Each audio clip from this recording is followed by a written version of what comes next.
E nessa noite não será diferente. Eu quero então refletir com vocês a partir da profecia de Isaías. Isaías, o profeta, lá no capítulo 9, fala para nós a respeito do nascimento de Jesus.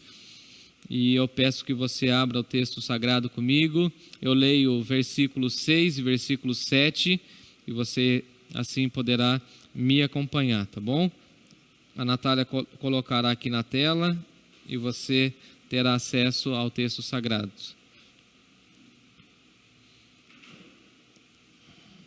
O tema da nossa reflexão é Nasceu o Rei Eterno. E nessa noite eu quero mostrar ou enfatizar que o nascimento de Jesus, na realidade, é o grande marco da história da humanidade, em que Deus se faz homem e nasce então o Rei Eterno. Nasceu aquele que já reinava, reina hoje e reinará para sempre, o nosso Senhor e Salvador Jesus Cristo. Então eu peço que você me acompanhe na leitura de Isaías. Se você estiver na sua casa com a sua Bíblia, pode acompanhar, mas também nós faremos a leitura e será projetado aqui no canto da sua tela. Isaías 9, versículo 6. Diz assim o texto, bem conhecido inclusive. Porque um menino nos nasceu, um filho se nos deu, e o governo está sobre os seus ombros. E o seu nome será Maravilhoso Conselheiro, Deus Forte, Pai da Eternidade, Príncipe da Paz, para que se aumente o seu governo e venha a paz sem fim sobre o trono de Davi e sobre também o seu reino, para estabelecer e o firmar mediante o juízo e a justiça, desde agora e para sempre. O zelo do Senhor dos Exércitos fará isto. Se você estiver acompanhando, eu leio novamente 6 e 7 da profecia de Isaías, capítulo 9. Porque um menino nos nasceu, um filho se nos deu, o governo está sobre os seus ombros, e o seu nome será Maravilhoso Conselheiro, Deus Forte, Pai da Eternidade, Príncipe da Paz, para que se aumente o seu governo e venha a paz sem fim sobre o trono de Davi e sobre o seu reino, para o estabelecer e o firmar mediante o juízo e também a justiça, desde agora e para sempre. O zelo do Senhor dos Exércitos fará isto. Me acompanhem, por favor. Senhor nosso Deus e nosso Pai, muito obrigado, Deus, por esse texto. Obrigado porque nós estamos mais uma vez meditando e refletindo a respeito do nascimento de Jesus, e dessa forma pedimos a tua orientação, a tua bênção. Nós queremos mais uma vez ouvir a tua voz, queremos ter esse momento de reflexão diante da tua palavra, e à luz da tua palavra que a nossa vida seja completamente transformada. Permita, ó Deus, que mais uma vez o teu Espírito fale profundamente ao nosso coração. Mais uma vez eu me coloco nas tuas mãos, de forma humilde, pedindo que o Senhor me use como instrumento da tua palavra.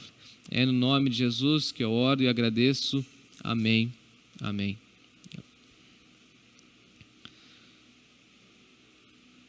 Esse texto é muito citado e falado nesse tempo do Natal.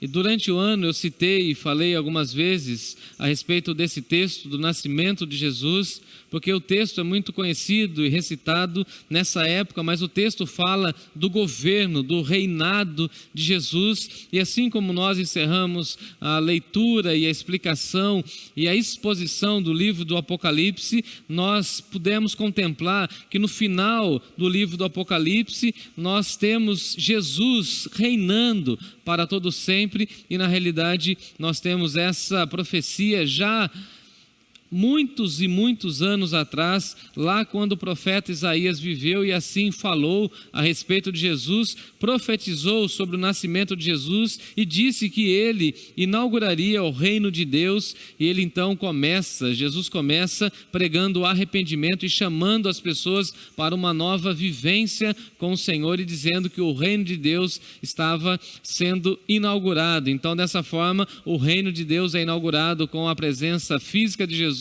e dali em diante esse reino vai sendo implementado. Então nasceu o Rei Eterno, e nós vamos meditar nessa porção da palavra de Deus. Aqui nós temos uma das profecias mais belas a respeito de Jesus. Haja vista que Isaías falou muito a respeito de Jesus, lá no capítulo 53 em diante, e antes um pouco, nós temos algumas profecias de Isaías falando a respeito de Jesus. Isaías é o profeta que gasta e investe muito tempo na sua profecia, falando de Jesus como servo sofredor, aquele que veio trazendo o recado de Deus, veio trazendo em seu corpo as marcas, as feridas sobre nós, sobre ele, e assim, dessa forma, Jesus é aquele que sofre, padece para nos dar a vida eterna. E aí nós temos essa expressão no livro de Isaías, e ele vai falar assim: quem creu, quem acreditou na nossa mensagem, na nossa proclamação.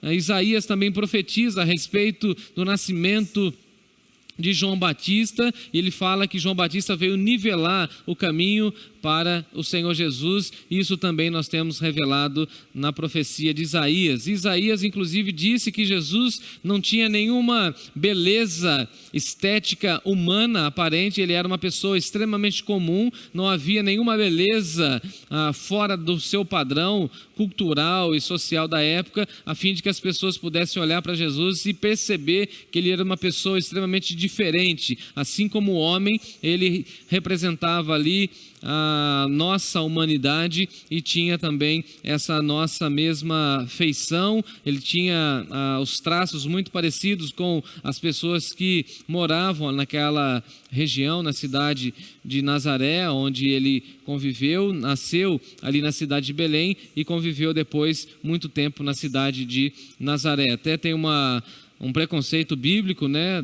O profeta vai dizer que não havia nada bom em Nazaré e Jesus nasceu ali. Então, essas profecias, ou tudo isso que discorre a respeito do Senhor Jesus, nós contemplamos nessa profecia, ou na profecia de Isaías. Por isso que Isaías é muito importante para a espiritualidade cristã. Isaías aqui vai dizer para nós que um filho foi dado, e esse filho foi dado por Deus, e o governo está sobre os seus ombros. E aqui então nós temos essa profecia messiânica que fala da grande revelação da encarnação de Jesus, o Filho de Deus, o Deus que se torna homem. E aí na teologia paulina nós temos a explicação dizendo que o verbo de Deus, Jesus, é Deus, 100% Deus, mas ele tomou a figura e ele encarnou na figura humana, também vivendo ou ficando então de alguma forma, entre aspas, aprisionado a essa cultura e a nossa vivência humana. O apóstolo Paulo chega a dizer que ele se esvaziou da sua glória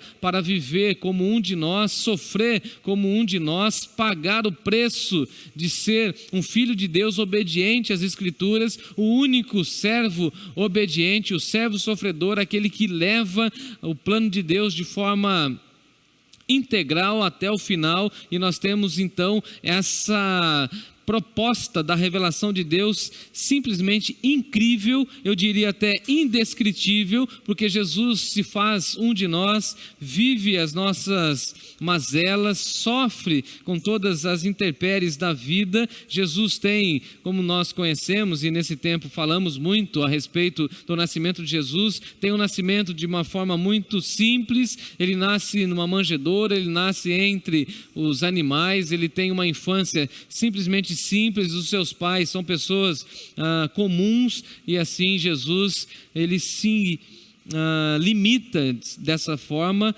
e assim recebe essa corporificação humana, e ele se torna humano. E depois, no decorrer da vida do Senhor Jesus, a gente aprende e vê como ele de fato é o padrão de Deus, o homem perfeito, e assim nós devemos imitá-lo, porque certamente faremos a vontade de Deus. Então Jesus encarnou-se entre nós. A expressão de João, o evangelista, diz que o verbo se fez carne, e essa expressão se fez carne no grego é muito interessante, porque dá a ideia de tabernáculo, ou seja, Jesus fez o seu tabernáculo, Jesus morou entre nós durante toda a sua vida, até ele ir para a cruz do Calvário, e depois ele ressuscita como Senhor da vida e tem a chave da morte e do inferno em suas mãos, e por isso Jesus é a pessoa central. Então nasceu o Rei eterno. Quando nós olhamos nesse texto, principalmente na gramática, nós vamos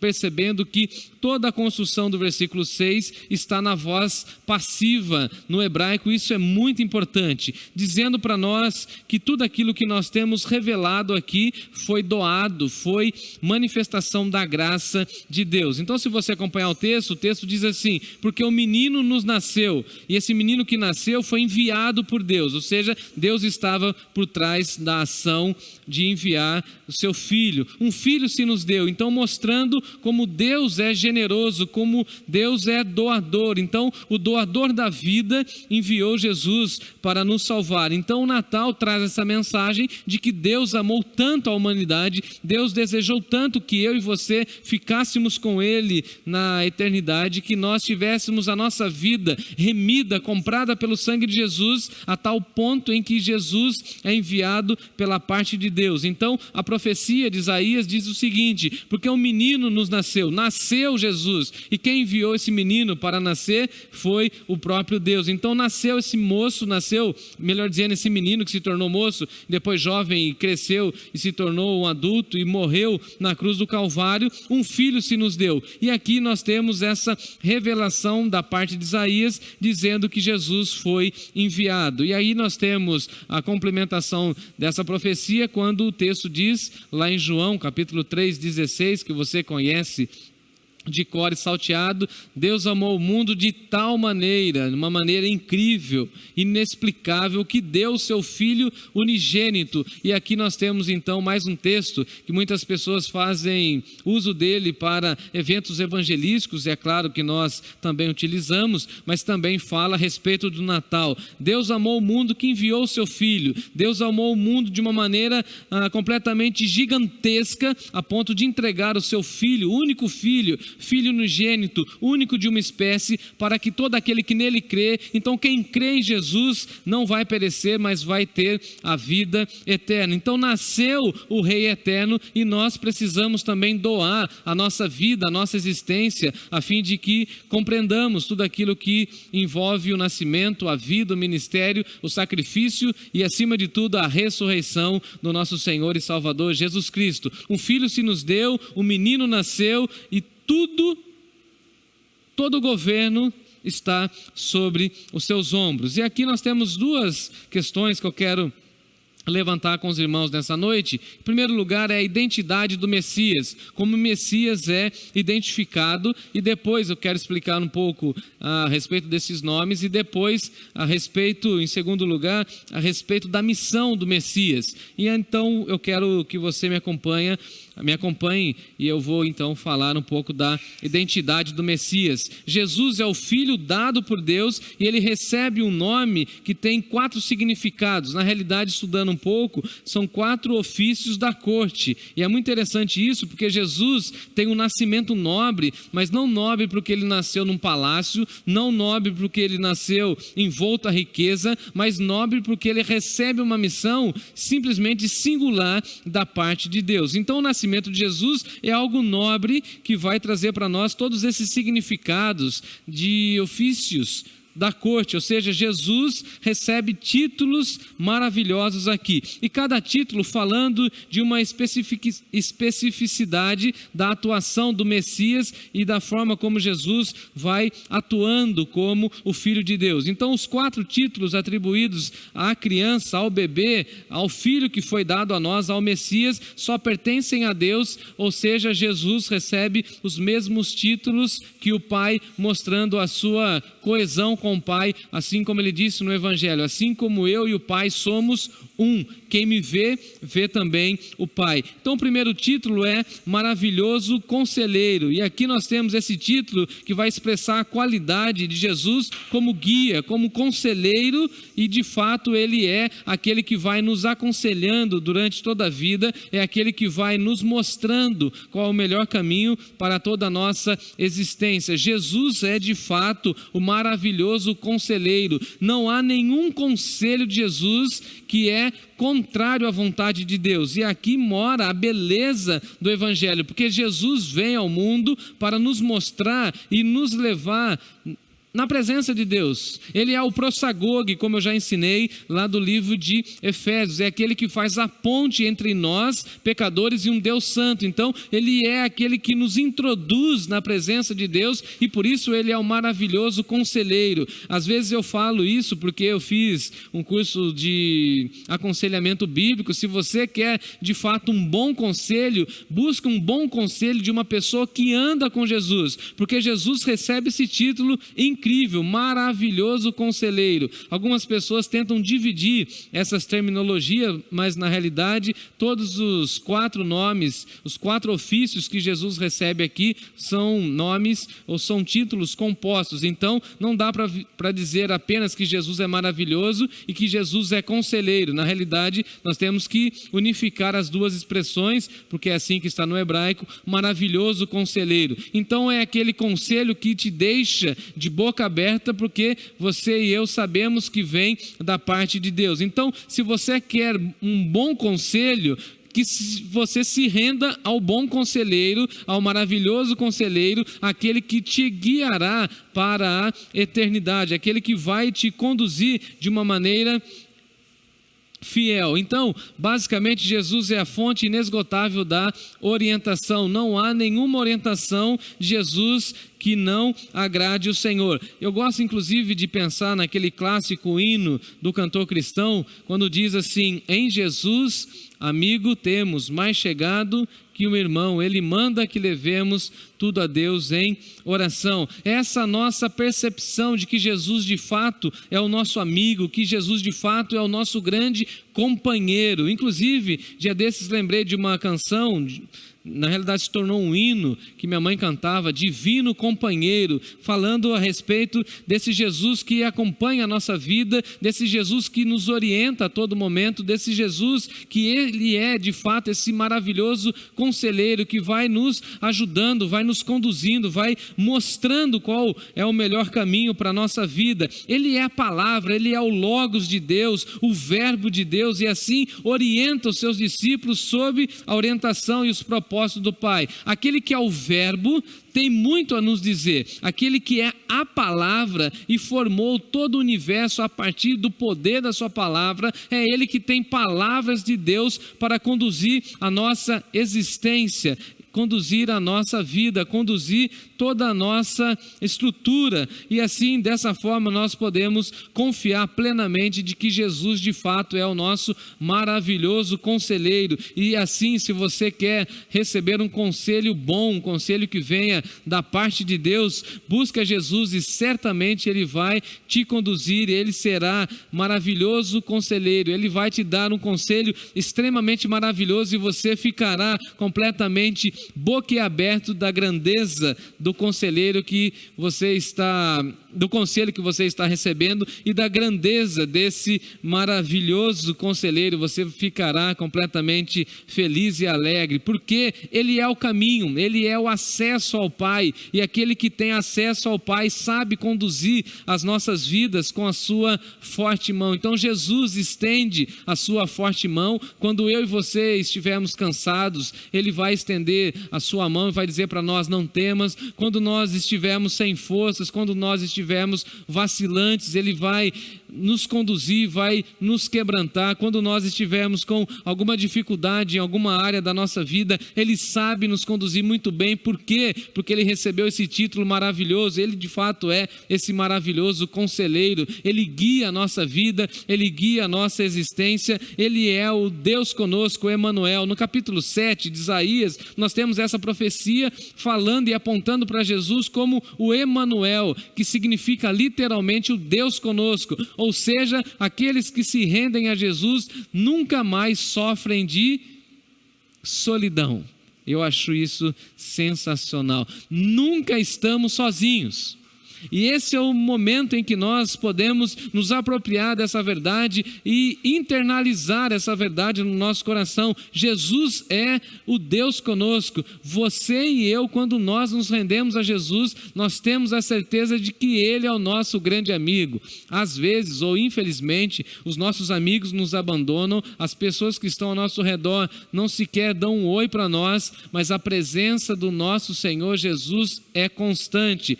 Haja vista que Ele recebe esse nome de Deus conosco, e nessa caminhada conosco Ele vai nos aconselhando, vai nos orientando, e é muito incrível essa jornada com Jesus. É maravilhoso, por exemplo, pensar nos discípulos a caminho de Emaús, que estavam do lado de Jesus, mas não reconheceram Jesus. Eles estavam sentindo os seus corações queimando, enquanto Jesus ia falando, mas eles não conseguiram ver Jesus andando do lado deles. E infelizmente tem muitos cristãos que não desfrutam dessa companhia de Jesus, não falam, não abrem os seus corações, não abrem os compartimentos mais secretos dos seus corações e das suas mentes para Jesus, e assim Jesus certamente poderia cuidar, examinar e orientar toda a nossa existência. Jesus nos prometeu, quando Ele deu para nós e para a igreja a grande comissão, a seguinte promessa: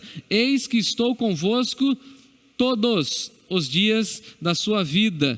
Todos os dias. Então nós podemos contar com a presença do Deus conosco, Deus Emanuel. Ele está presente, além da sua presença em nós, Ele nos aconselha. Então, se você quer fazer aí uma lista de prioridades, se você quer fazer os planos para 2021, você então precisa confiar a sua vida, os seus planos, os seus sonhos a esse Jesus maravilhoso, a esse Deus conosco, e falar assim: Jesus, seja de fato o meu maravilhoso conselheiro, fique comigo, fique do meu lado e fale tudo aquilo que eu preciso. Alguém perguntou uma vez se Jesus aconselhava sobre tudo. Eu disse sim. Se Ele, olha, acompanha o raciocínio, se Ele é o meu Salvador, Ele sabe o meu valor diante de Deus. Então Ele sabe tudo aquilo que é bom e aquilo que não é bom para a minha vida. Então por isso que a gente sempre insiste de que um relacionamento íntimo com Deus, por meio do sacrifício de Jesus, nos garante uma vida tranquila, nos garante essa presença de Deus em nós e a nossa vida no centro da vontade de Deus. É muito bom receber conselhos de Jesus, porque Jesus foi o único obediente, Jesus foi o único que cumpriu cabalmente a vontade de Deus. Jesus, inclusive, foi o único que conseguiu cumprir a lei. Pensa. Porque o que é pecado senão a ofensa à lei? O que é pecado senão o descumprimento da vontade de Deus? Então, se você não consegue lidar com alguma questão da vida, o único que pode te aconselhar de maneira perfeita, clara, límpida, de uma maneira incrível, é Jesus. Então esse título recai sobre Jesus. Ele é então de fato o maravilhoso conselheiro. Se você quer conselho para ensinar os seus filhos, busca Jesus. Se você quer um conselho para conduzir bem o seu casamento, busca Jesus. Se você quer um conselho para cuidar dos seus negócios, busca Jesus. Se você quer um conselho bom para conduzir a sua vida no ano de 2021, busca Jesus. Se você quer um conselho bom a respeito de qualquer área da sua vida, busca Jesus, porque Ele é um maravilhoso conselheiro. E eu encerro esse ponto dizendo o seguinte: depois que você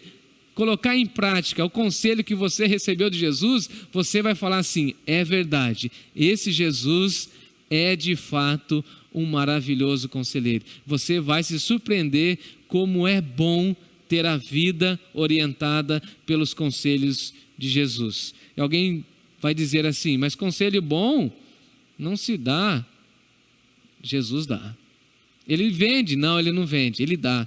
Fornece a você, fornece a mim através da sua palavra. Então o primeiro título é maravilhoso Conselheiro. O segundo título que Jesus recebe é Deus Forte. Então o bebê dado por Deus ali naquela figura de um recém-nascido tão vulnerável, tão pequenino, tão indefeso, que necessitava então dos cuidados de Maria, dos cuidados de José, tinha toda uma questão familiar ali ao redor de Jesus, as pessoas que precisavam proteger Jesus. Então esse bebê é o verbo de Deus, o verbo encarnado, é o Filho de Deus, ele tem filiação com Deus, ele é o Filho do Todo-Poderoso, logo ele também é Todo-Poderoso, ele é o soberano, juntamente com o Pai, e assim nós temos esse título que é dado a Jesus, que Jesus é o Deus forte, porque algumas pessoas pensam que Jesus é fraco por viver ou nascer de uma maneira humana, por Jesus sofrer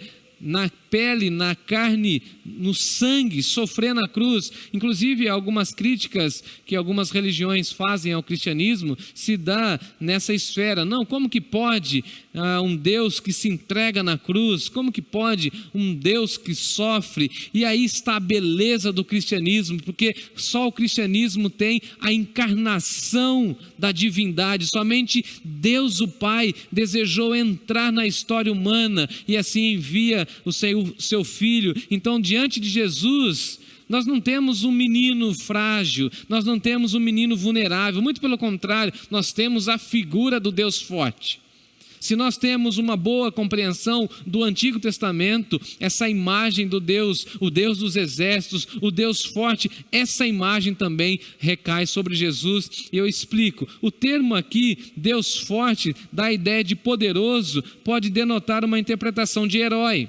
E aqui bem entre aspas mesmo, dando a ideia de que Jesus, de fato, o Messias de Deus, é o herói de todo o seu povo. E essa expressão, de fato, é relevante para nós, porque a expressão no hebraico dá o sentido de que Jesus é o herói, mas ele é um herói diferentemente da nossa cultura, porque o herói era aquele que promove grande salvação. Então, na cultura hebraica, o Deus forte é aquele Deus vitorioso, e aí Jesus recebe esse título, porque ele vai promover uma grande salvação, e a profecia depois vai ser cumprida em Jesus, e nós temos a salvação por meio do nosso Senhor e Salvador Jesus Cristo. Somente um Deus forte pode suportar a tentação, somente um Deus forte é que resiste às obras e às investidas de Satanás, somente um Deus forte vindo da parte de Deus é que pode tragar a morte e a vitória, somente um Deus forte é que pode receber afrontas e não revidar, somente um Deus forte é que pode cumprir na sua vida, na sua existência, todo o plano de Deus. E aqui então nós temos Jesus como herói, o Deus forte. Jesus é o nosso Salvador, e com a sua força ele venceu as forças malignas, ele derrotou Satanás, ele tem as chaves da morte e do inferno em suas mãos, e após a sua ressurreição, Jesus é o grande vitorioso. Por isso o apóstolo Paulo vai dizer para nós que em Cristo a nossa vida é conduzida de uma maneira triunfal. É muito incrível como Jesus fala assim: a minha igreja prevalecerá, e as portas do inferno não hão de prevalecer contra a minha igreja será indestrutível, o meu povo será um povo indestrutível, porque eu sou o Deus forte. Por isso que a igreja é forte, a igreja que depende de Deus, o povo que depende de Deus por meio de Jesus,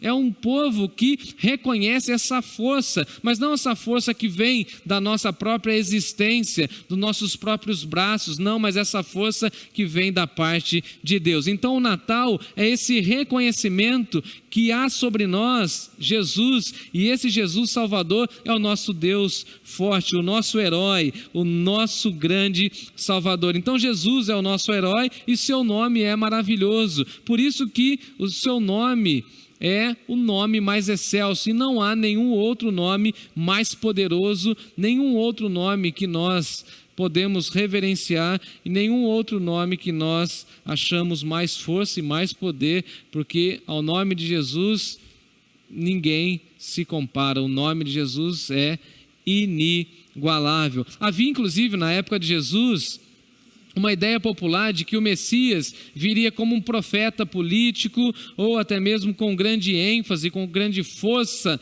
física, com uma visão mais de guerra, uma ênfase bélica. E isso você pode acompanhar nos escritos ali daqueles 400 anos, onde houve o silêncio de Deus, a forma como os judeus, principalmente aqueles que aguardavam o Messias para libertar as pessoas de uma maneira mais física do Império Romano, como eles queriam um governador, um imperador novo que viesse da parte de Deus, mas com uma força bélica, com um discurso completamente potente, que Jesus então mostrasse essa força. Então a esperança messiânica de uma boa parte dos judeus era que Jesus fosse um herói militar, mas Jesus se revela como Deus forte, vencendo as hostes malignas e vencendo as tentações e vivendo sem pecado. Então o que é força para Jesus? Força é viver sem pecado, força é viver na dependência de Deus, e assim Jesus mostra para nós como nós também devemos viver. Seja forte, se renda a Jesus, e que Jesus nesse Natal seja para mim e para você o nosso grande herói. Ele é o maravilhoso conselheiro e Ele é o Deus forte. Terceiro lugar, Ele é Pai da eternidade. Jesus é eterno. Jesus é eterno, Ele estava com o Pai criando todas as coisas, e a Bíblia diz para nós que Ele estava com o Pai no ato da criação, que tudo aquilo que foi feito para Ele, para a glória dEle, e que um dia, assim como nós estudamos hoje, arrematando o livro do Apocalipse, Ele tem um trono junto com o Pai, na glória eterna. Então Ele vai reinar, e Ele é o Pai da eternidade, ou seja, Ele recebe esse título, que Ele estava com o Pai desde a fundação do mundo. Eu gosto muito de pensar no escritor aos Hebreus, quando ele fala que Jesus é a expressão exata do ser de Deus, ou seja, todas as pessoas que querem ver de fato como Deus é, precisam olhar para Jesus. Gosto também da linguagem com o apóstolo Paulo, escrevendo aos Colossenses, diz que Jesus é a imagem do Deus invisível. Então o Deus que é invisível se faz visível na figura de Jesus, e esse é o grande mistério da revelação de Deus, o Deus que se faz um de nós, e por isso Jesus é considerado o Pai da eternidade. E aqui nós temos essa expressão de Jesus maravilhosa, que Ele é o Pai da eternidade. É muito interessante quando Jesus está conversando com seus discípulos, Ele fala assim: na casa de meu Pai há muitas moradas, se eu não fosse assim eu já vou-lo teria dito. Ele começa a discorrer, e aí vem um dos discípulos e fala assim: Senhor, não estou entendendo, mostra-nos o caminho. Ele fala assim: eu sou o caminho, a verdade e a vida, no versículo 6. E aí quando Felipe fala com ele, ele fala o seguinte para Felipe: quem me vê a mim, vê o Pai. Então Jesus recebe o título de que Ele é o alfa e o ômega, o princípio e o fim. O mesmo título dado para Deus é dado para Jesus, mostrando essa intimidade, essa comunhão plena do Pai com o Filho. E aqui nós temos a profecia de Isaías apontando para Jesus, dizendo que Ele é o Pai da eternidade.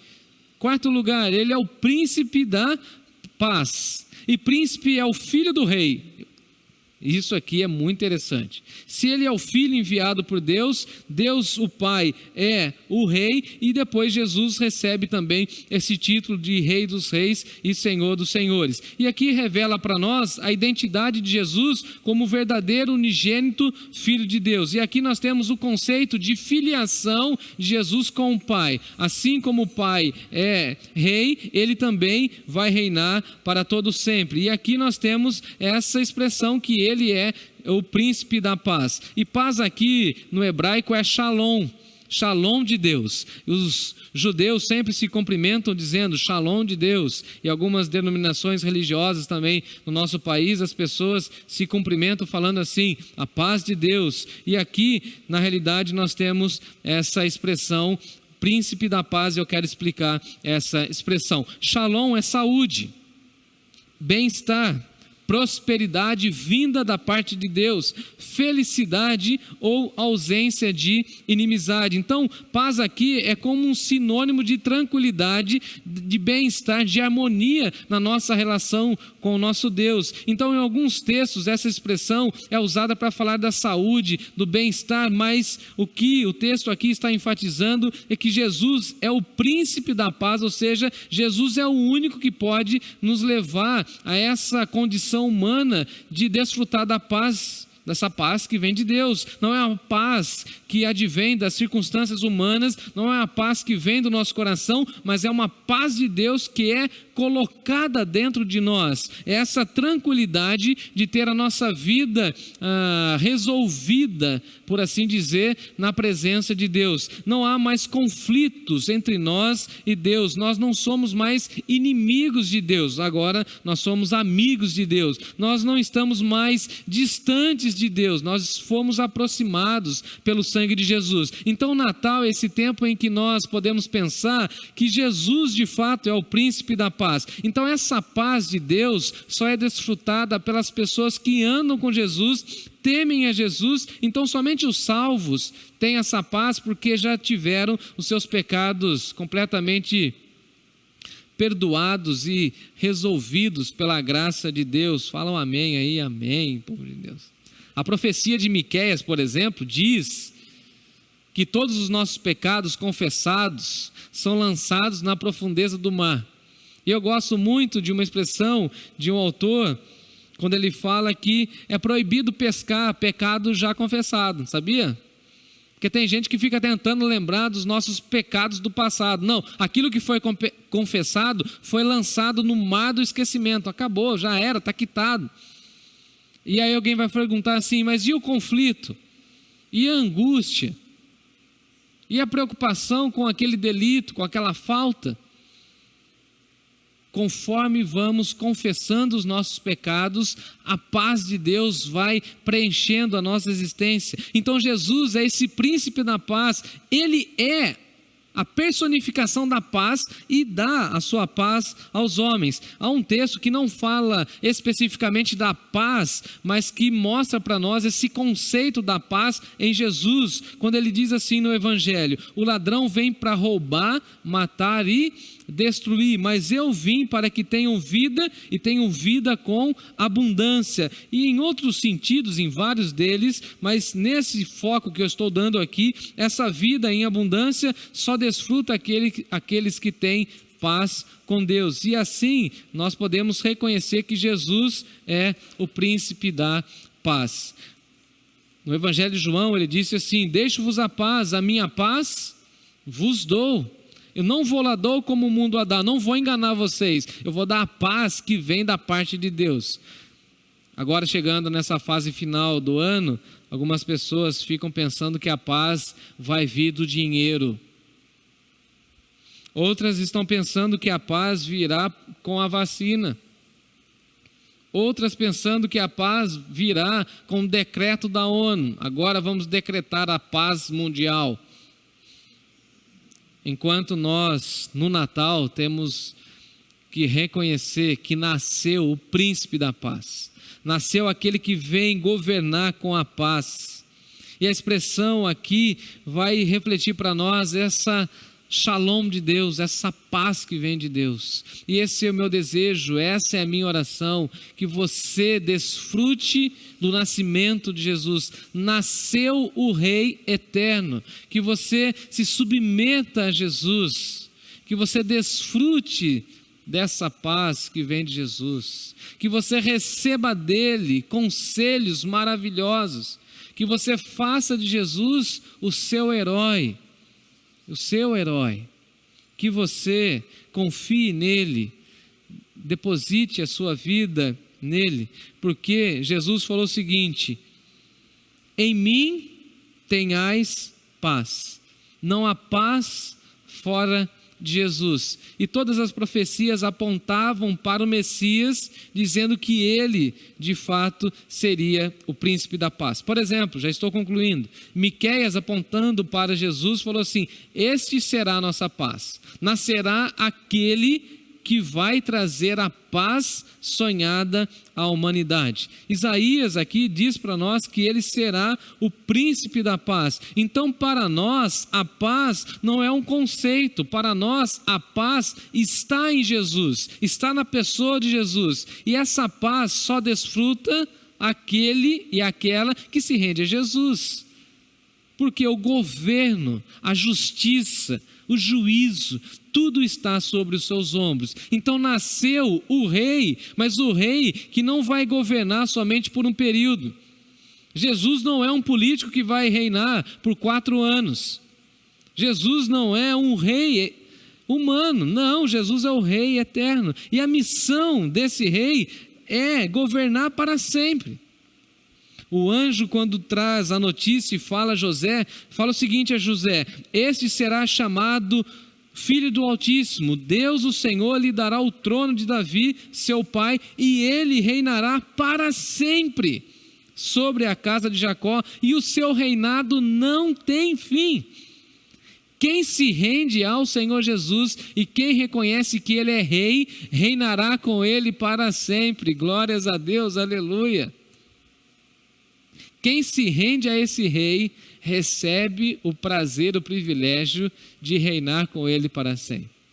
Podemos até ser zombados, escarnecidos nesse mundo, mas um dia nós estaremos, como povo de Deus, reinando com ele para sempre, pelos séculos dos séculos, porque nasceu o rei e o seu reinado não tem fim. Apocalipse chega a dizer para nós que ele traz escrito na coxa e também no seu manto a expressão com letras garrafais: Rei dos Reis, Senhor dos Senhores. Tem 2 características desse reinado: a paz e a justiça. Eu espero que você fique com a paz, porque enfrentar a justiça de Deus é algo terrível. Se renda a Jesus, celebre a Jesus e creia que nasceu o Rei eterno. Deus abençoe seu coração.